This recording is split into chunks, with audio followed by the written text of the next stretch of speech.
Ergonomics are really important when you're playing any instrument, especially the cajon, however, because we're tending to lean over when we play. There's a tendency to want to lean into the instrument. You do need to lean over a little bit. So what I recommend is that you try to keep a curve in the small of your back, in the lower part of your back. Try to keep a little curve there instead of slouching or slumping or reaching over like this. Try to keep a curve and just bend more at your hips than in your back. You're going to feel better, you'll have more energy, and you'll be able to play not only for longer periods of time when you do play pain-free, but you're going to be able to play for more years without hurting your back. I want you guys to enjoy playing your instruments. I want you to feel good, and you'll look good too if you're playing with a straighter back.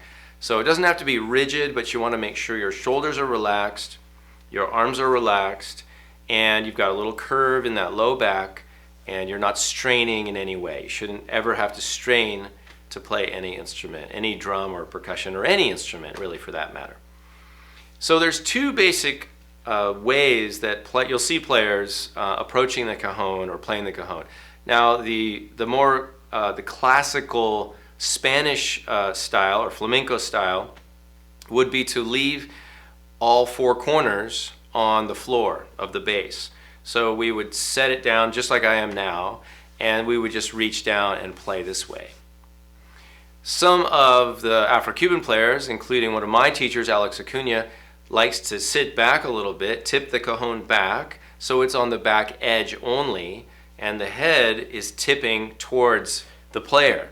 And I have to admit, I like that too. I tend to do that as well, just because it takes a little bit of the pressure off of my back, because I don't have to lean over quite as far. Neither way is really right or wrong. It's just a matter of whatever you feel more comfortable doing.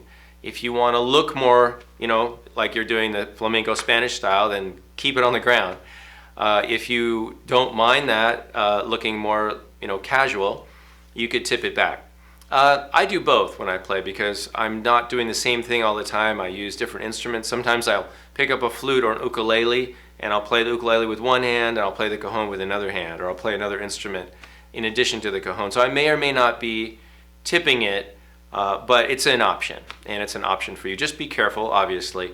You don't want to overdo it and end up moving in the wrong direction.